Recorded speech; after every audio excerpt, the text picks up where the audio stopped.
大家好，欢迎来到健康1+1，还有新频道啾健康咖的双频道同步直播，我是啾。很多朋友啊，最近都跟我分享一个困扰，说，哎呀，看手机啊，看书的时候字好像越来越模糊，甚至要把手机拿远一点点才看得清楚，然后就问说，哎，是不是老花眼已经找上门了？那其实呢，老花眼啊，并不是只有年纪大的象征，因为它还可能跟近视啊、白内障啊，甚至其他身体的健康状况有关系。那么很多人就会问说，哎，老花眼是不是真的不可逆呢？还有近视眼是不是就真的不用怕老花呢？如果你有这些问题的话，今天这个议题实在很重要。为什么呢？因为前几天有人问我说，哎，牙齿重要还是眼睛重要？我说那都重要啊，但是他告诉我说，哎，是都重要，但是呢，牙齿坏了是可以补牙，还可以装假牙。哎，但是眼睛不行哦，眼睛坏了，哎，就没了。哎，我觉得听起来很有道理，所以我想保护眼睛的朋友们啊，真的是千万不要错过今天的节目。那今天的直播跟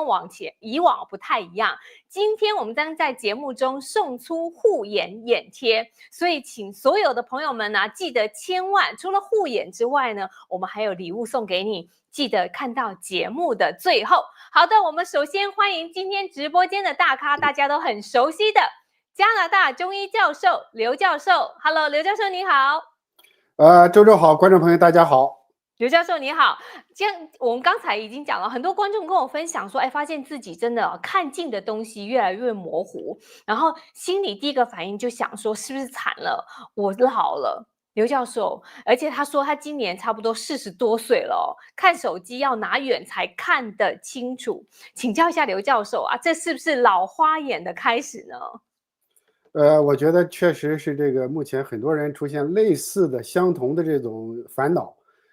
应该说是老花眼，但是呢，过去老花眼它是因为这个年纪增大了啊，衰老了。现在呢，这些老花眼呢，很多是因为这个长期的使用电子产品啊，特别是我们现在很多普及的电脑、手机，因为这个手机和电脑现在我们知道它是那个蓝光非常强的。我们看到其实很多人都有体会，如果你看这个视频呢，刷一段时间，眼睛就会酸和累，是吧？甚至有些人出现干呐、发干。实际上你长期这样的话呢，那个眼睛的屈光系统必然会疲劳，对不对？因为这个我们眼睛就像照相机镜头似的嘛。如果你长期，但是这个镜头它是肉做的啊，它是这个组织做的，不是我们讲的这个产品，对吧？组织做的它有疲劳，这是过去《黄帝内经》讲呢。过用啊，很多疾病是起于过用，就过度使用了。过度使用之后，你这个屈光系统就出现问题了。就说比如说我们这个前后轴它变长了啊，这个视光系统嘛变长之后呢，你看东西就模糊了。就是说它那个光线不能聚焦在我们讲的这视网膜那个黄斑上啊，不能聚焦在那个黄斑那个屏幕上了，所以出现这种模糊啊，必须要看远一点才能看清楚，甚至字大一点才看得更清楚。对，是有这个现象的。哦，所以这个就是真的是不是老了才有老花，而是你的眼睛已经开始慢慢的被你消耗太久了。那其实我们有的时候真的分不太清楚，很多时候就说，哎，近视啊加深还是老花，那或者是最近我有身边的朋友也是白内障啊，所以老花眼、近视、白内障这之间到底有什么差别？我怎么分清楚我到底是哪一种问题呢？它老花眼传统上来讲呢，是这个随着年龄增大呢，人体这个眼睛这个屈光系统啊，它的晶状体失去弹性了。因为晶状体和这个玻璃体是主要的折射光线的，就是我们的光线，比如说通过物体通过反射光线进入眼球内，那么通过这个屈光系统最后投射到视网膜，才能看到图像嘛。当然，最终看到图像是我们大脑要处理这些信号，但是如果你这个镜头出现问题了，对不对？那就出现模糊了。就像我们如果你拍照会知道，要调焦嘛，是吧？要调焦，要清晰。你模糊的话，肯定是不聚焦了，对吧？那么眼睛老花是这个问题，水晶体失去弹性，再一个这个睫状肌调节能力下降，这个就和疲劳有关系了。你比如说咱们刚才讲的，你如果我很多患者是说咱们刷这个小视频也好，一刷可以刷4、5个小时啊，真的，有的家人都有意见了。对，你想想。如果是这样的话，那个睫状肌也痉挛，痉挛之后呢，那我们讲的那个投射聚焦啊，它就是远离视网膜，就投射到后头了。所以说你必须离远一点离远一点让这个聚焦呢聚焦到这个视网膜这里，那才能看得清楚啊。再一个呢，光线，就说随着这个聚焦的下降呢，它往后头来呢，你的光线要强一点才能看得清楚。再一个感觉就是说疲劳，这是老花眼啊。近视眼呢就是更加普遍，但一般传统认为，刚才我们提到老花眼，因为现在医学都认为是正常啊，就是年纪大了，那么你就是说，顺其自然吧，就是说拍个镜子矫治。但是中医认为它还是和这个肾中的阴阳有关系啊，肾中偏肾阴虚或者肾阳虚造成的。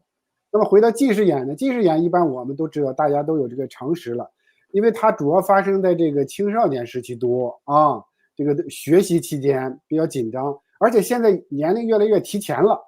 最近我好多小朋友几岁啊，我知道最年轻的应该6岁啊，6岁的、10岁的，就是近视眼就发生了。它这个呢，就是说它的光线进入眼球呢，通过这个前面这个晶状体、玻璃体呢，它是聚焦在前头，视网膜前头，所以它会看得不清楚。所以你要近视走近一点才看得清楚，对吧？它是造成这个影像不太聚焦到这个正好视网膜上，所以近视眼现在发病率也蛮高的啊。是。很多也和这个过度使用或者不正确的使用眼睛有关系，当然个别的还是有遗传的啊，还有遗传，比如说你父母双方都是这个高度近视，我们讲的知识分子啊，以前说这个学习特别刻苦啊，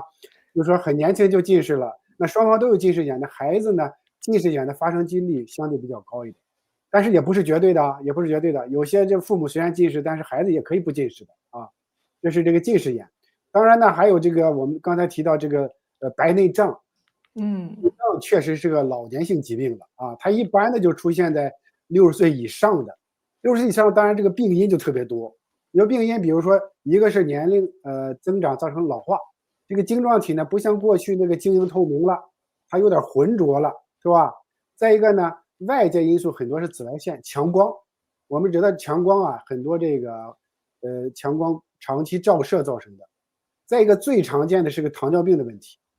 这个糖尿病现在发病率是越来越高啊，就是糖尿病造成的呢视网膜这个我们讲的晶状体的损伤，造成早期这个浑浊。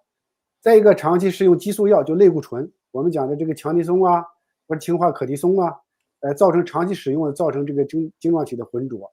再一个就是外伤了，你比如说外伤，以前我们这个我在老家的时候有个小朋友，他就是啊，他在放羊的时候，结果这个羊跑掉了，那个橛子啊，正好是伤到这个眼球了，啊，这个很不幸，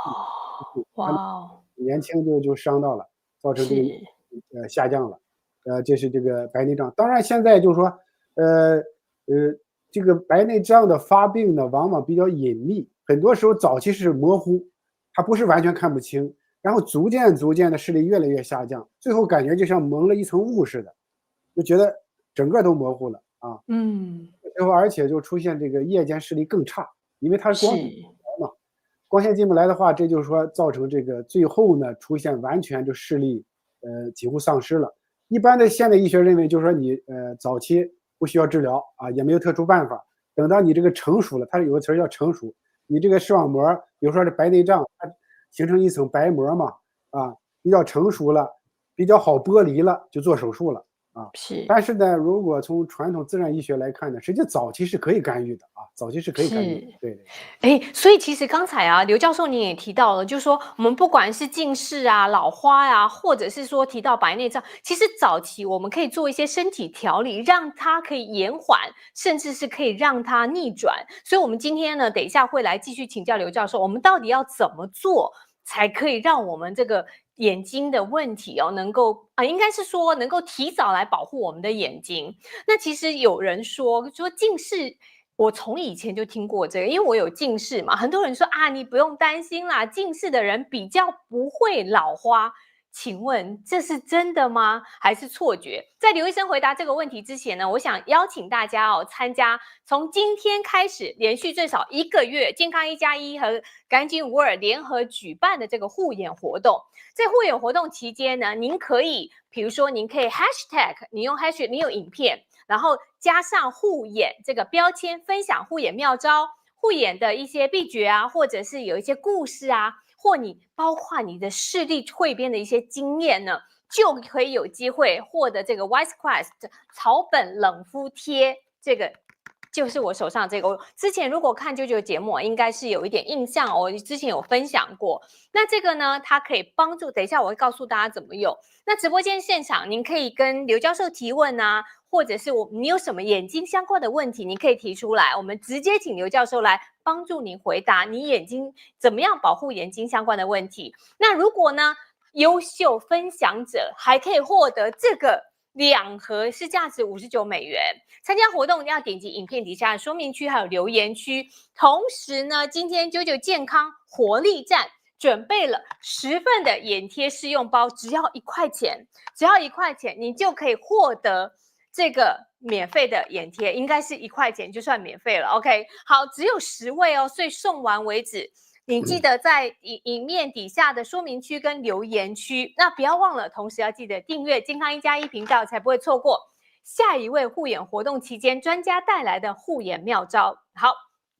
接下来我们要请教一下刘教授。我们刚才提到，就像我说的，从小我就听说，哎呀，你有近视，不用担心以后会老花。我觉得好像听起来有一点安慰我们。那这到底是真的，还是其实是大家的误会呢？对，他这个感觉呢，比如说以前有近视，随着年龄增大呢，出现老花的现象了。有的时候早期轻度是可以的，轻度比如说它是所谓的补偿嘛，比如说近视本来就是说光线是这个焦点交叉在视网膜前头，那老花呢是交叉在视网膜后头，那么他认为就是说这个眼睛早期轻度的话，它一综合大概说，哎，会感觉这个近视好像减轻了。实际上呢，这个眼睛毕竟不是说1+1=2那么简单。它是实际上你还存在屈光调节的问题。你比如说这个物体远和近，那个眼睛一旦出现病变了，它很难完全说是这2个近视老花一综合变成正常，这是不可能的，对吧？我觉得还是2个不同的独立的相对独立的一个问题。所以说呢，特别是老花和近视不能完全综合，最后可能还是共同存在。所以这个在临床视光学上它有什么，就是双凹这个双聚焦的一个眼镜，就是说它是2个镜片啊，可以看远，用这个远视这个，比如说用这个老花的看这个远视镜，用远视镜，近视的用这个近视镜啊。所以说现在就是说这个问题还不是像这个读者朋友认为那样啊。哦，所以就说，其实我们应该还是要提早去来做一些介入的一些应该帮助。所以护眼，我想其实这个是真的很重要的。那我想请教一下刘教授，老花在西医的角度诊断说，因为水晶体老化嘛，那您刚才也提到中医有很多人听说肝肾不足，您刚才也有带到了。那中医会从人体的5脏6腑去对应健康，所以我想请教您，从中医角度来看，老花眼到底是我们身体哪里出问题了？这个很多传统中医认为都是这个和肝肾不足有关系。我们知道这个传统中医理论认为呢，这个肾气啊主导了人的生老病死啊，就是下丹田的元气，一般道家修炼都认为是元气。那么而肝脏呢是开窍于目的啊，肝因为中医认为是藏血，藏血呢就是说我们每天去看东西的话，读书啊、看电脑啊，需要这个气血的供应、营养的供应，你这个正常，你的眼睛才能功能才正常。那么这部分这个血的这个调节呢靠肝脏，那么肾脏呢是精华，是元气。那么从五行角度一看呢，肾脏和肝脏又是个母子关系啊，就我们叫水生木嘛，对吧？水生木。那么《黄帝内经》就提出，特别肾气啊主导一生。他说58，比如说肾气衰，齿高发坠，就说到40岁左右的时候，一般都会出现这种牙齿也松动了呀，比这个头发也掉了。这68、48呢，阳气衰于面结焦，发始白。然后78、56呢，到是肝气衰，就是筋不能动，走路出现问题了。甚至说88、64岁啊，甚至这个牙齿脱没了，头发也脱没了啊，这是古代的记载了。虽然不一定完全切合目前的大家这个现状，但是呢，确实我们发现随着这个年龄增长，确实这方面有变化，肾气是衰的。那么现在这2个肝脏功能，2个脏腑的功能失调和眼睛的这种老花是有直接关系的。那么从这个角度来讲，我们就可以比如说调肝、补肝、养肝血，对不对？这个滋肾中的精华啊，调节这种肝肾的功能，最终呢对眼睛的功能是有非常好的帮助。除了肝肾两个脏之外呢，还有脾胃功能。因为中医认为脾胃是后天之本，也确实啊，人离开妈妈之后，那么自己独立生存了，要靠后天脾胃，你得吃东西才能活，对不对？所以说脾胃是人体气血之源头，后天之本。所以有些这个，比如说这个老花，可能和这个脾胃气虚有关系。所以大概呢，就是说我们从这个3个脏腑角度去调节肾脏、肝脏和脾胃系统。当然呢，现在这个中医如果更加专业的很多眼科系统都讲什么呢？五轮学说。五轮这个非常有意思，就是说人体呢眼睛也是个小的全息体啊。这个全息的概念很多在上个世纪70年代比较流行了，就是人体一个细胞含有全身的信息嘛，这个全息的基本概念，一个小的个体含有全身的信息。这个眼睛也是，眼睛就是特别和五脏是息息相关的。你比如说水轮，我们讲的瞳仁，就刚才提到的屈光系统通过这个瞳仁晶状体、玻璃体进入这个眼内，然后折射到视网膜上就看到东西了，对吧？这和肾有关系。那么肉轮就是上下眼睑了，就是我们的脾胃啊。所以脾主肌肉，因为这上下眼睑也是属于这个骨骼肌的，我们可以自由控制的，所以叫脾主肌肉。肉轮呢，上下眼睑属于脾。那风轮呢，属于黑经，属于肝的。这个肝呢，涉及到很多什么呢？比如说有些人肝风内动的时候，出现这个黑轮的变色啊，出现青色呀，或者出现意识的丧失啊，肢体的抽动啊，这属于肝风啊。那么气轮呢，属于白的部分啊，这和这个白色入肺啊是有直接相关的。所以白丁属肺，白丁属肺呢，很多人比如说上呼吸道感染的，比如说有些肺炎的，都可能在这个白经方面出现一些表面的表现。再一个血轮呢，就是内外眼角了，特别是内眼角，它和心有关系，因为心主血脉，内眼角这里那个毛细血管特别多。如果说这个最近心火比较旺，特别烦恼，然后又喝酒了，我们看到就是眼睛布满血丝啊，甚至血贯瞳仁，这和这个心火有关系，心火有关系啊。是，所以从我们的眼睛真的可以看到我们的五脏六腑的一个表现，然后从五脏六腑的表现又会投射到眼睛，所以我们的眼睛真的是难怪说眼睛是灵魂之窗，我想这个是非常重要，所以保护好眼睛就跟我们今天的话题真的是非常的重要。所以大家也很好奇啊，刚才其实刘教授讲了我们为什么会有老花，为什么会出现眼睛的疾病，那因为其实中医治疗啊在眼睛方面是非常丰富的，那到底在临床上您最常用哪些方法来帮助眼睛有问题的这些患者朋友呢？对，一般的刚才我们提到了这个临床上现在最主要的是肝肾两个脏腑啊，因为肝开窍于目，肾呢是这个主这个元气，那元气和人的衰老是有关系的，所以我们就说补肾抗衰老，这是中医比较证明的，包括很多证据证明的补肾可以抗衰老的，所以抗衰老也包括眼睛的视力的啊恢复比较好，对吧？所以我们是从这两个角度入手。一般的来讲呢，目前呢就是说最常见的，特别是我们讲的这个偏年轻的朋友们出现这种老花，一般是肾阴不足啊，肾阴不足。肾阴不足呢，就是说用简单的通俗的话讲，就是水不足了，因为水属阴嘛。其实人体很多水啊，当然这个水呢有不同形态了啊，水是非常神奇的，水有不同的形态，这些水中的精华啊就是肾阴啊，肾阴。它肾阴不足之后不能滋润眼球，就会出现什么呢？老花眼呐，眼睛干涩呀。眼睛看东西容易疲劳啊，所以这个时候我们怎么样呢？滋肾阴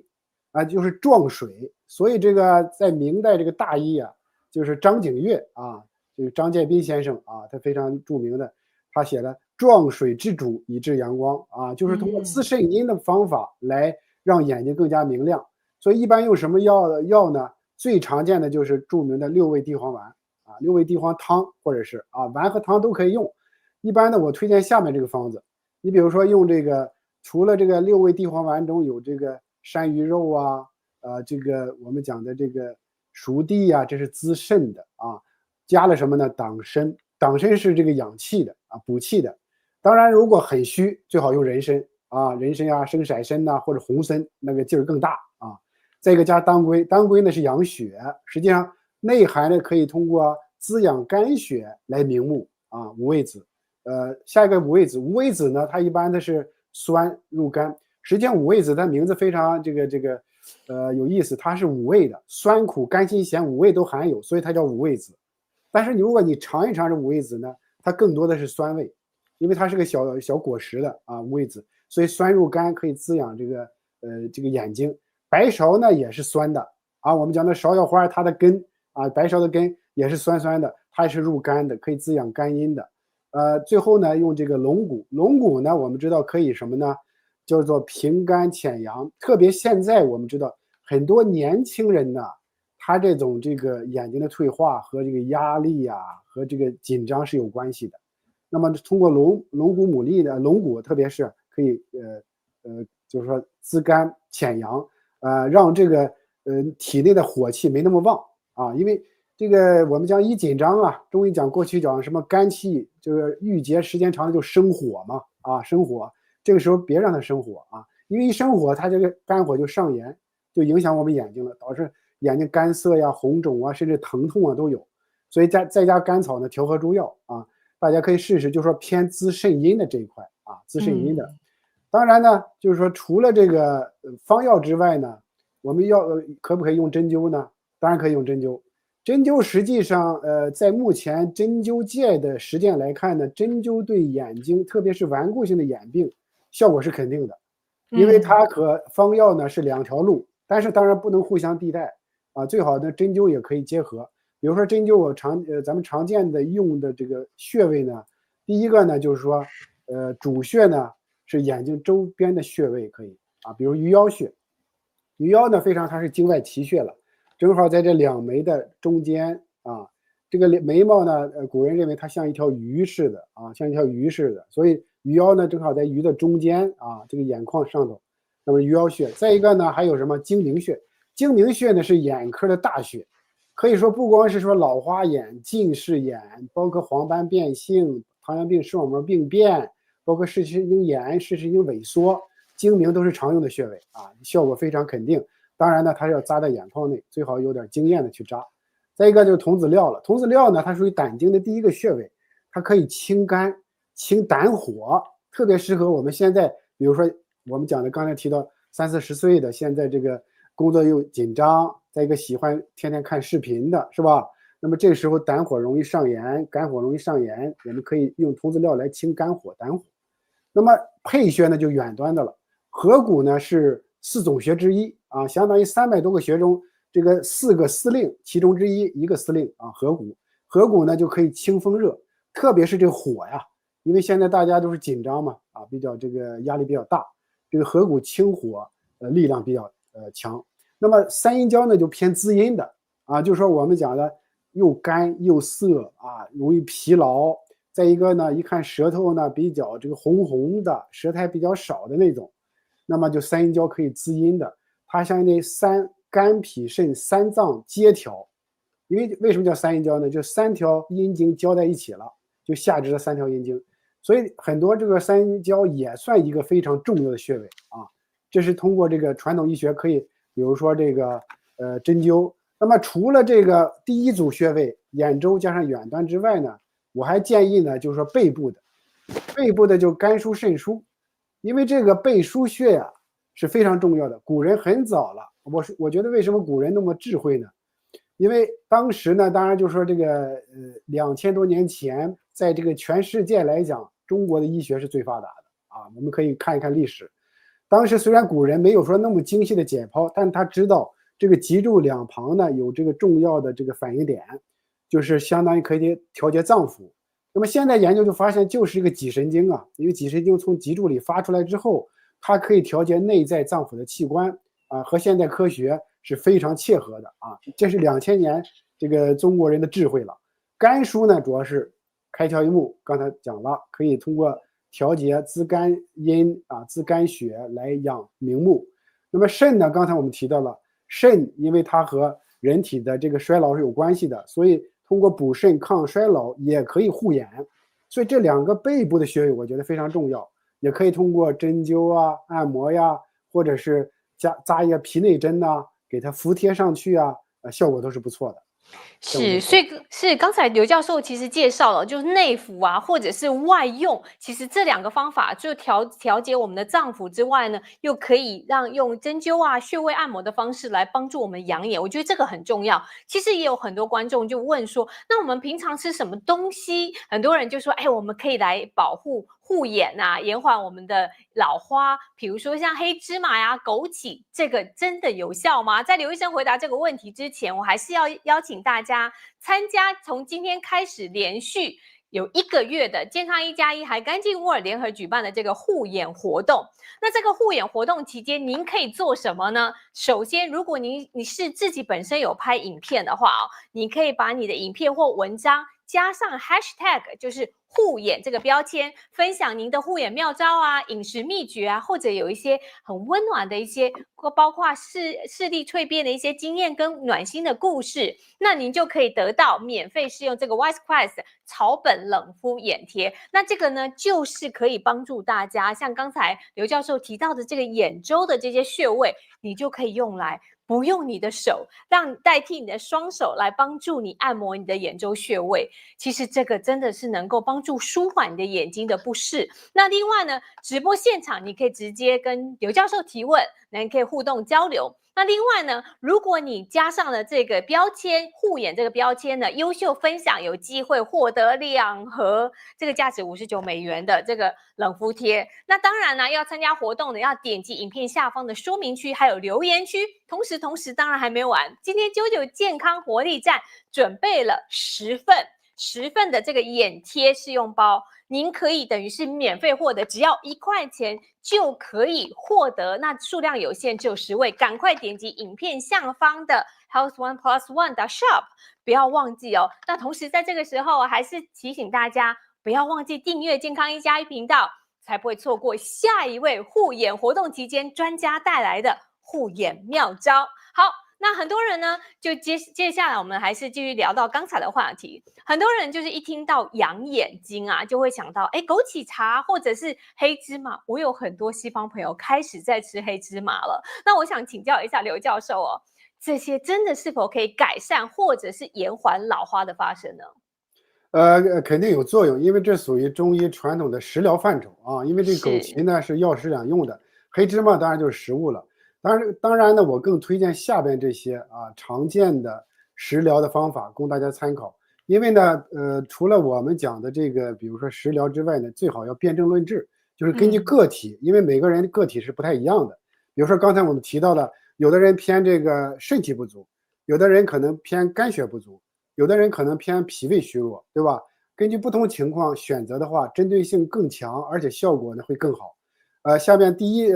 个症型吧，中医讲的症型就肝肾不足的。肝肾不足呢，我觉得年轻人现在也比较多了啊。我们知道刚才提到的，就是说很多生病起于过用，就过度使用啊。我们知道现在这个年轻人也是压力大啊，很多这个要工作上班，也要这个买房，是吧？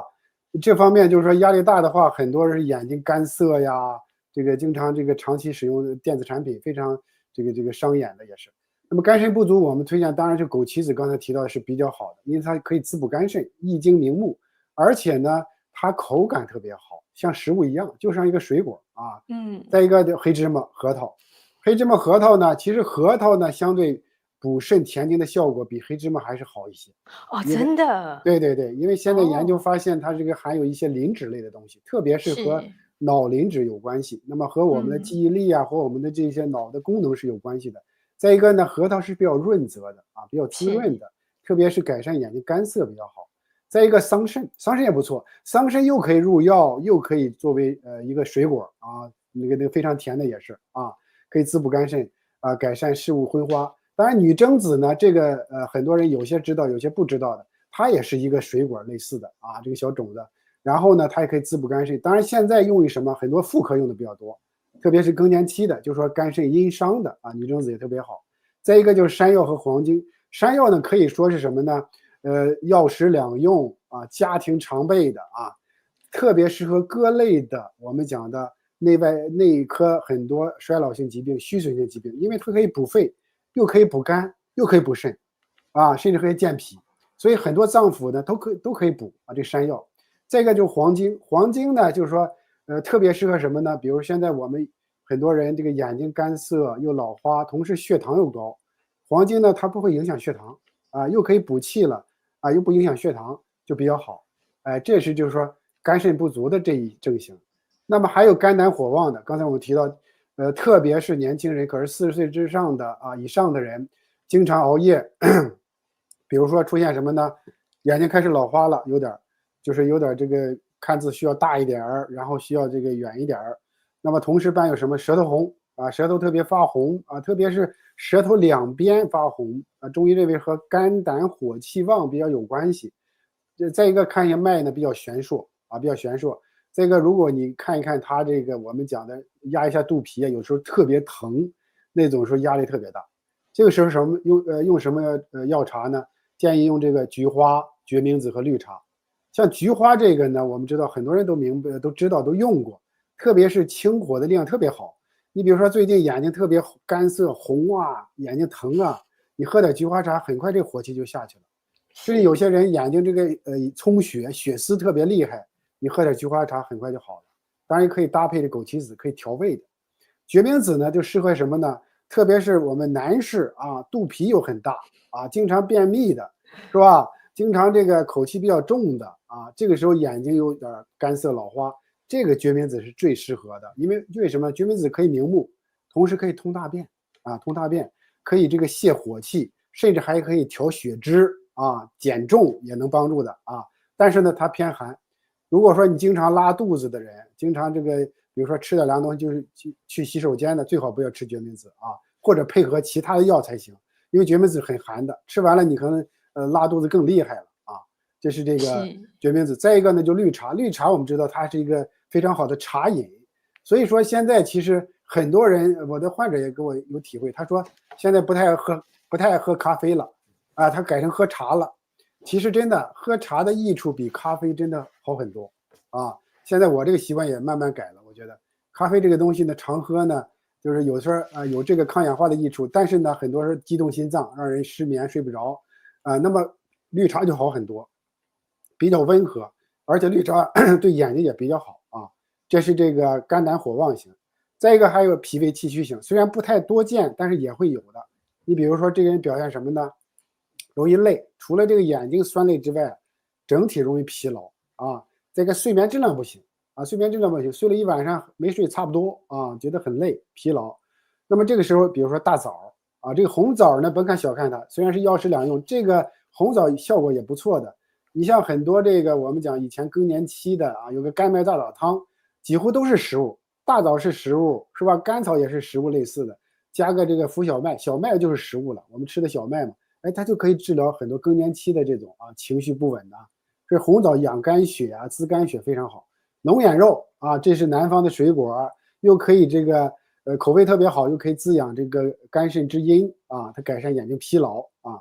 胡萝卜和玉米呢，这是食物了，我们推荐给大家。为什么呢？因为现在我们发现很多人，我经常问他们3餐怎么吃，就说这种杂粮啊、杂的食物吃的太少，经常就是白米白面。其实这些小杂粮、小的蔬菜啊，各种各样的蔬菜多吃点有好处。胡萝卜素，对吧？可以入肝明目，我们知道它可以转化维生素 A 嘛，啊，这个眼睛比较好。玉米呢，特别它是含有这个叶黄素啊，叶黄素我们知道很多这个营养保健品里说含有叶黄素，其实大家可以如果说你天天啃玉米棒子，不错的。特别现在这个时节啊，啃玉米特别好，我们家经常啃一点，听上非常嫩。非常累，而且这个营养非常丰富啊，推荐给大家啊。谢谢刘教授。刘教授刚才推荐了几个可以养我们眼睛的这些食材，我觉得每一个听起来都很棒，味道也很好。像比如说我们刚才讲的这个，就是这个像你刚刚提到的那个。红枣我觉得就非常好，因为红枣真的不要小看它。我们虽然觉得它就好像很平常啊，都会加到我们的菜里面，或者是我们的汤里面，其实它真的是对我们的眼睛真的很好的帮助。那刚才提到的像绿茶，前阵子我有一个专家朋友就告诉我说，我现在也改喝茶了。他说我最近脾气有点不好，但是改喝茶之后，我的脾气好像没有那么燥热了。大家不妨也可以改喝一点绿茶看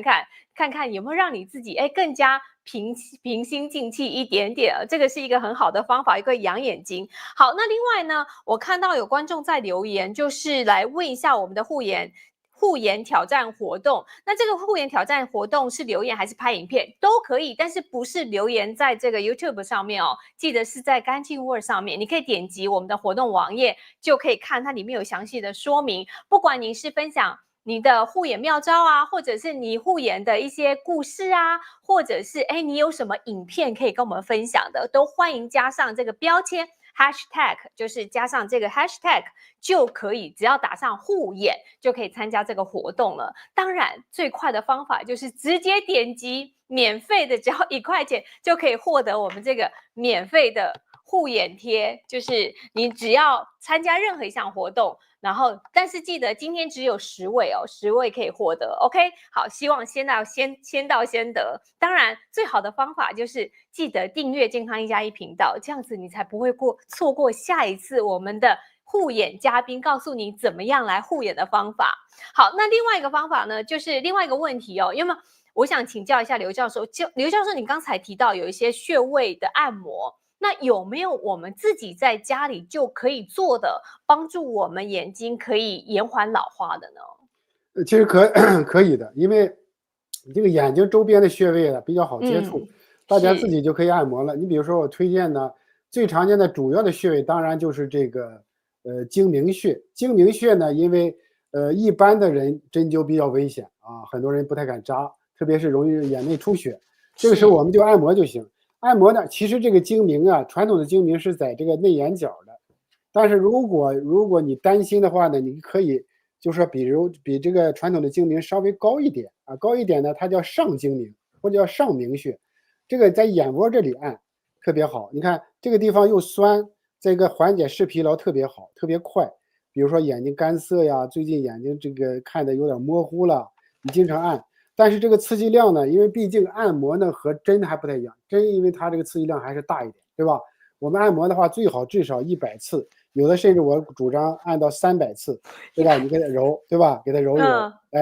这是一个睛明穴。再一个呢，就是眉头这个攒竹。我们知道，其实现在压力大啊，我们压力大的时候，这个会皱眉，是吧？皱眉的话，这个会影响它这个眼睛，因为这里攒竹穴属于这个膀胱经的，睛明穴也属于膀胱经的。如果我们压力大，这里相当于这个经脉让它不通畅了，对吧？不通畅就会影响眼睛啊，因为它是一条经脉嘛，睛明啊和攒竹是一条经脉，所以这个时候呢，我们就要把这个攒竹给它按一按。攒竹呢，特别是这个给它要压，比如说你摸一下，摸到眼眶这里有个小凹陷的地方，不是说上头这个骨面会酸酸胀胀的，对吧？一定要是按到酸酸胀胀的地方，你才按准了穴位，否则你会 miss 掉这个穴位的，那么按的效果就不好。一定是发现有个小凹陷，而且非常酸胀的位置，给它按揉就行了，简单的按揉就行了。对，这是。再一个呢，就童子尿，刚才提到这个胆经的，它是在这个外的眼眶稍微一点，把外眼眶你手指跨过眼眶这个骨的这里凹陷的地方，外侧凹陷的地方，这里可以清胆火、清肝火。特别是我们讲的最近突然上火了，包括很多做完手术的啊，你最近有一个女孩，她就做完手术。他这个干涩的眼睛，这个感觉一直消失不了，再一个视物模糊啊，家庭医生说你这个等等就行了啊，就不用特别治疗。实际上，大家通过这个按摩可以快速的缓解。再一个四白穴呢，就是胃经的穴位啊。我们知道胃经呢，它有个起始穴，它是承气，是在眼眶里头的。眼眶里头一般的比较难按，我们就是按这个下头，但是你一定要摸到这里，眼眶下有个小凹陷。小凹陷呢，实际上它叫 foramen， 西医叫它实际上是眶下神经的出口。我们真正的四白穴应该是这个神经出口的地方，按上去一定要酸胀才行，不要错过。比如说你按的旁边这里就不行，太低不行，太高也不行，太高是按到骨面了，没有按到这个小凹陷的地方，小凹陷的地方会酸胀的啊。当然这个酸胀是比较舒适的酸胀，这个比较合适。再一个呢，就是说最后一个呢，就是说这个四白穴啊，四白穴、童子尿，对，这四个为主。但是有时候我还推荐大家按一下风池，因为风池我们节目也经常提，就是说因为大家颈椎病啊，这个确实发病率太高了。现在这个针灸门诊大部分都是颈椎病的，年轻的都有啊，包括这个上大学生都有啊，大学生就颈椎病了都啊。所以说呢，这个大家风池也可以按一按啊。是，谢谢刘教授，我分享了这个4个穴位可以帮助我们眼睛放松。但是大家就像刚才刘教授说的，像比如说承泣穴就很难按进去啊，而且大家很难说一直按着穴位。那现在有一个很好的方法可以代替您的手，帮助您按摩穴位，就是这个 Wisecrest 的草本冷敷贴，100%天然植物萃取，它是从甘草谷精华、菊花里面萃取的植物精华。那其实这个呢，对于200度以下的这种假性近视有非常好的缓解作用，或者是您是眼睛干涩或眼睛疲劳，它有很好的舒缓效果。其实这里面就是一个一个小小的眼贴，然后贴上呢，差不多5分钟之后呢，你的眼睛就会开始觉得有一点微微的湿润。就是其实贴的位置就是刚才刘教授提到的有几个穴位，比如说像这个就是承泣穴啦。龙子料啊，这些穴位都可以贴上去。那包括像是假性近视啊、飞蚊症等等，就很有帮助。那天我其实听到一个阿姨啊跟我说，她说：“哎呀，她前一阵子就是有出现飞蚊症，然后贴一贴就好了。”所以我想这个案例很多。如果您想了解更多相关一些实际案例的话，您可以点击影片底下的说明区留言区里面的链接。那今天我们会送出10位。它是可以免费获得，其实就是1块钱可以获得这个试用装。那我想呢，其实啊，我们就讲护眼真的是非常的重要，然后它可以代替您的双手来帮助您护眼。我想这个其实平常呢，你可以贴了护眼之外呢，你贴完之后你还会觉得，哎，精神会觉得特别好，眼睛特别明亮。大家不妨试试看看哦，先拿个试用装。好，那说到这个部分呢，我想有的人啊很抗拒，我不晓得大家身边有没有这样的人，很抗拒戴老花眼镜，有吗？有的话帮我们加个1。我希望说我们要靠保养或治疗可以逆转我们的老花。我就想问一下，其实刘教授，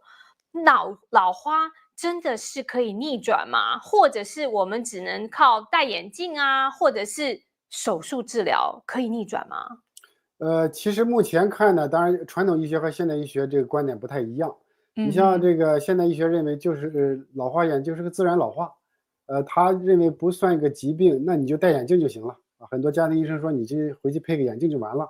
实际上我们从传统医学看呢，它是一个失调。刚才我们提到了，涉及到肝肾的不足，涉及到脾胃的虚弱，所以其实如果我们知道哪个脏腑经脉失调了，我们就调那个脏腑经脉。就可以把它逆转。其实早期我觉得是可以逆转的。当然，如果是比如说度数比较深了，说你要完全逆转，确实比较难。特别是有些老花，它是这些朋友们有一些基础疾病，你比如说有一些高血压呀、心脏问题呀，包括糖尿病。如果有基础疾病呢，如果度数又特别高，完全逆转就比较难。但是如果是我们刚才提到的，像这个中年人呢，包括年轻人呢，出现老花现象，其实我觉得是完全可以逆转，可以考虑哇，通过这个传统方法，包括您提到那个眼贴也不错的。因为这个让我想起以前就是说白内障啊，现代医学也认为就是手术啊，就是说你没有治疗方法啊，所以现代医学没什么，就白内障就姑息，你就等着吧，等着到成熟了就给你把做手术给拿掉。其实拿掉能不能保证视力呢？我附近看到好几个案例，就是做完手术了，其实他的视力没有恢复。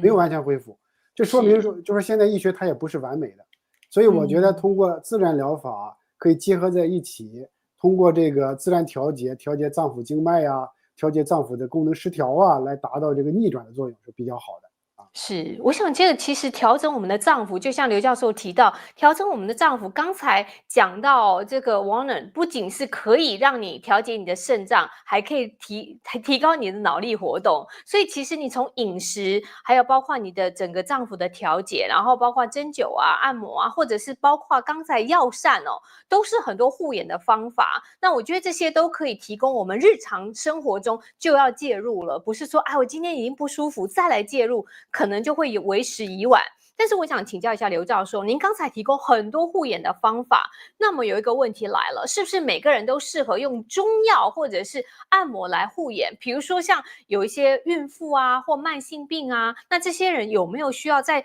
使用这些药膳，有没有需要特别注意的呢？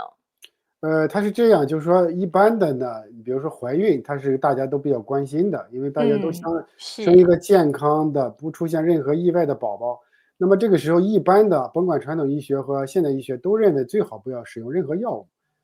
就是说，当然呢，实际上我们从临床实践看呢，就是说中药肯定相对比西药安全。你比如说，有些我们临床上妊娠这个恶阻，就是呕吐特别厉害的，那临时用点中药也是可以考虑的。当然，这个眼睛，你比如说这个孕妇出现眼睛干涩了，能不能按摩呀？就是可以按摩的方法，对吧？我们可以不用药啊，按摩或针灸可能更加安全一点。当然，比如说还有一些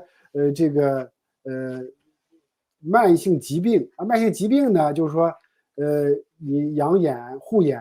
这要根据情况了。根据情况，一般的来讲，你比如说你长期用一些化疗药的癌症患者，对吧？或者嗯，一些免疫抑制剂，像这个激素类的，啊，或者是更加的这个免疫抑制那个更加就是说药效比较厉害的免疫抑制这个药物，西药啊，嗯，现在有西药，这些西药的话要注意，因为有些这个它降低免疫力，降低免疫力呢，如果这时候再用其他药物要当心，看看能不能，如果这个会不会影响肝肾的功能，如果没有这些是，就问题不大啊，问题不大。嗯，对，再一个呢，所以对，您是，说。请刘教授继续。啊，再一个呢，就是说除了这个用药的安全之外呢，比如说你按摩来护眼也要注意，就是关键要注意手部的卫生。刚才我们提到了说这个你要手按摩这个眼周的穴位，这个时候你肯定要注意清洁。当然现在你嗯，比如说家用的有一些这个我们讲的这个消毒剂啊，就是酒精啊这个soap 啊，或者是这个肥皂啊都可以把它清洁一下，就是把洗手啊，像这个新冠期间大家养成了勤洗手的习惯，也要洗手，你再按比较安全。再一个呢，当然如果有强力的这个抗凝剂，比如说这个人正在服用肝素啊，或者是华法令叫 blood thinner，这个时嗯，候你按摩一定要小心了，你可以轻度按摩，但是呢不要太大力，可能容易皮下出血，对吧？因为你这个凝血功能是弱的啊，它容易出血，这个时候按摩就要慎重。再一个，如果有严重疾病导致的眼睛异常，它不是单纯的老花，对不对？虽然同样是视物模糊，你一定排除，一定要是治疗那些疾病，这是才治本。所以说呢，这就是给大家一些建议啊，注意出是处。是，对，我想其实刚才刘教授提醒很重要，因为有时候我们眼睛出现一些状况，真的不只是因为老花，就是所谓的眼老化啊，或者是你只是一些肝气、肾气一些问题，可能你还有其他的疾病，就要特别注意了。那么除了我们戴眼镜之外哦，比如说我们戴了老花眼镜，那生活上有没有什么特别注意，才能保护我们的眼睛，不要让这个老花恶化的太快呢？刘教授有什么建议呢？对，因为现在这个第一个呢，社会这个节奏也特别快啊，大家真的是有的时候这个觉得紧张，这个紧张当然是，来自于这个现代生活方式造成的啊。所以说呢，我觉得第一个是要养成良好的习惯就比较好。你比如说最好呢规律作息，早睡早起，避免长期熬夜。当然偶尔熬夜，有些人说我必须得工作，是吧？经常我这个治疗有一些患者说这个睡眠质量不佳，但是他经常晚上和这个，比如说和大陆国内有业务，他必须在晚上熬夜啊，这导致他容易这个疲劳啊，容易眼睛这个干涩啊不舒服。但是一般情况下主张呢，不要熬夜，对吧？因为肝开窍于目嘛，熬夜最伤肝血，对吧？让这个眼睛容易干涩啊。再一个呢，均衡饮食了，这也是生活习惯之一了，对吧？一般刚才提到的，我们提到那些健康的食物，包括一些食疗的一些中药啊，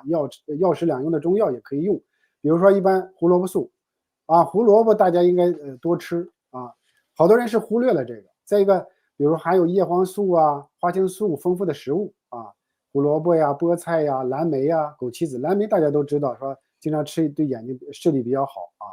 那么这些就是经常吃的，对眼睛啊，有益处的。再一个呢，对，多做户外活动。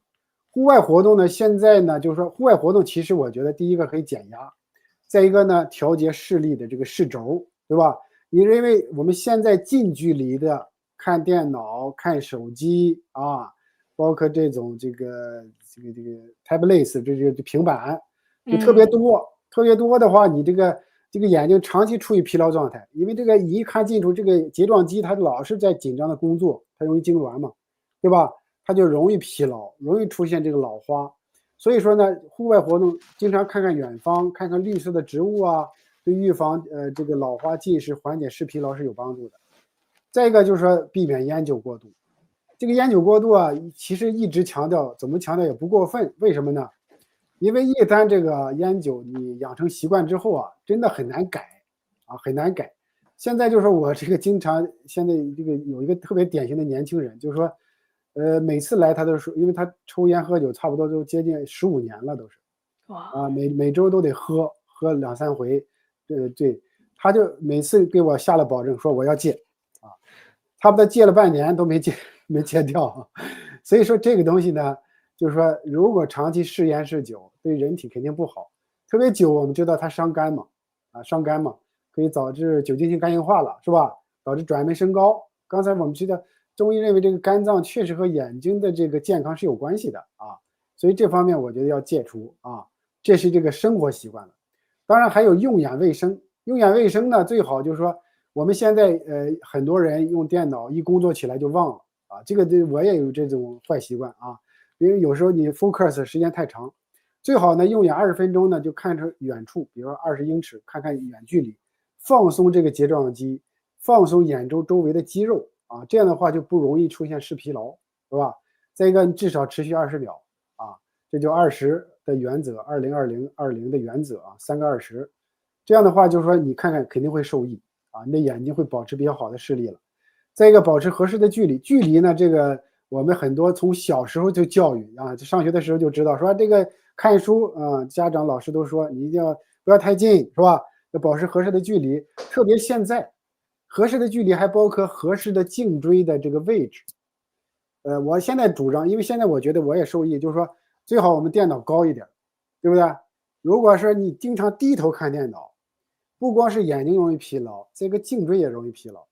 颈椎疲劳，我们知道这个颈椎呢，它是和大脑供血有关系的。人体只有2个动脉，2个大的动脉直接连接到大脑，比如说前面的是颈动脉啊，里头深面的是椎动脉。这2个动脉恰恰和颈椎病这种，如果你出现退化了，那么会影响这个动脉供血的。很多人出现这种眼睛干涩啊、视疲劳和这个供血下降是有关系的。所以这方面我觉得就是说，保持良好的习惯，就是说，这个距离非常重要。再一个呢，光线啊，光线呢，当然就是说，目前来讲呢，光线不是太弱，很多是太强，太强。对，我们电脑现在很多大部分的电子设备用的是强的蓝光那种，这种蓝光你看一下，每个人都有体会。你时间一长，你比如说你1个小时老是看着它，是吧？最后你这个眼睛很快就酸涩了。啊，当然很多人年轻人你可能还看不出来，当你40岁以上的时候，你就感觉就是非常容易疲劳、发涩啊，而且视物会容易模糊了。所以说这个目前虽然我们没有其他替代的啊，电脑必须得用，手机也得看，是吧？尽量，但是就是说光线不要太强啊，让它弱一点。再一个避免长时间了，刚才提到的20-20的原则，就是说我们用眼，甭管你是看书也好，特别是看着电子设备。我觉得如果时间太长，刚才提到了《黄帝内经》提到的嘛，生病是起于过用啊，任何这个人体的这个器官组织你用的太厉害了啊，过度使用肯定出现损伤啊，眼睛也是，对不对？如果出现损伤之后，我们就比如说经常就出现这个干和涩、疲劳。这个记得眨眼，我觉得，特别是看这个强光的这些电子设备啊，经常你不要盯着看啊，一动不动的看。一动不动的看，最后你这个眼睛会丢失水分，因为眼睛表面这个水分的这个保持是非常重要的，因为它可以湿润眼球，让眼睛不干涩。再一个呢，改善眼球表面的循环。如果你这个经常睁眼，它就蒸发掉了。说经常这个睁着眼看，它很多蒸发掉了，蒸发掉就眼睛就容易干涩啊。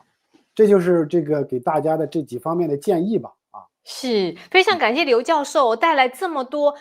其实应该是说非常实在，而且我们真的是可以调整的这种护眼的方法。其实我前一阵子也采访了一位西医的眼科医生，其实他也建议哦，就是刚才刘教授提到20-20-20啊，或者是不要长时间盯着荧幕啊，这些其实都是很重要的护眼方法。所以我想中西医在某一些地方呢，其实都是共用的，我们都可以用这些方法来保护我们的眼睛。那么因为其实呢，还有一个问题哦，因为是我们在 Ganji World 上面有观众提问，我还是借这个机会来请教一下刘教授哦。问刘教授说，哎，针眼到底是怎么回事啊？它会自然破开吗？还是我们要用针把它挤出来呢？这个是另外一个话题，但我们还是问一下。对，针眼的它是一般现在叫英文叫 style，它是叫眼睑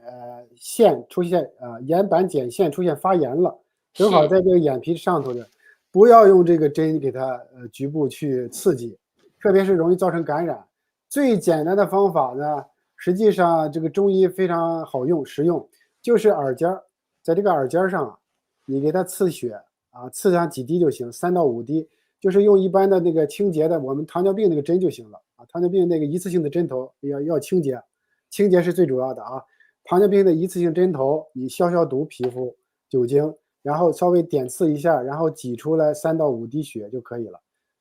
很快就消失，越早越好，越早很多一次就消失了。比一些姑息，比如说有些人吃抗生素啊，或者姑息疗法的。这个抗生素之后呢，它带来很大一个问题，它可能没那么红肿了，但是它留下一个硬结在这儿，老是不消。这个很多有这个案例了，就说很多人这个家庭医生给他吃抗生素，吃完了好像没那么红了，没那么肿了，但是呢，最后形成一个硬结在这儿，这个有时候就消起来就特别慢了。是，这个方法确实很好。但是如果我们有的观众可能说，哎呀，我不敢刺血，那可以您找一下您的中医生来帮你做这个动作，也是可以，你会比较安心。那么还有一个，我想还是问一下，因为其实呢，在我们今天直播就有观众，Aris 他提出来说，普通的 reading glasses 是如何改善我们的视力呢？他就是说，应该是戴眼镜吧，怎么来改善视力？因为这是属于眼科医生的范畴。不过刘教授，您可以从你的理解来跟我们观众分享一下。这个我只能按我的理解给你回答一下，不一定很完美啊。因为是这个 reading glasses 就是说，甭管你是近视、老花，它实际上戴眼，很多人就是怕说戴上就摘不下来了，会加重度数，这倒不是这个太担心，因为不会这样是吗？不会一直会戴着，然后我们眼度数一直增加，不会？不会，因为它是个物理辅助嘛，就相当于给你加了一个透镜。我们讲这个人的眼睛前面就像相机似的，是吧？它有晶状体和玻璃体，就像一个 lens，像这个 camera lens，就是透镜。实际上，如果你这个透镜自己不好用了，它就给你加一层，比如加个近视的，像我这个，那么也有些加个老花的，都可以的。它实际上很多这个加重并不是戴眼镜造成的，是因为你的生活习惯没改变，对不对？你为什么你出现这个近视？像我们用眼过度嘛，刚才提到了生活习惯非常重要，你还是保持原来的生活习惯，你戴上眼镜，这个度数肯定还会继续加大。所以说不是眼镜造成问题，是我们生活习惯的问题。哎呀，谢谢刘教授，今天解开了我们对眼镜的误会，原来其实是我们没有改变我们的生活习惯，才会让度数加深。好的，今天在节目最后，非常感谢刘教授的分享哦，来有这么多护眼的方法，同时还是提醒大家，我们今天的活动，还有我们为期1个月的护眼活动，大家尽快的去参加，然后不要忘记，我们今天有送这个赠品哦，帮助您的手指来按摩你眼周的穴位，就是这个护眼贴。好的，再次感谢刘教授分享这么多护眼的方法，谢谢。谢谢周周，谢谢观众朋友们。谢谢刘教授，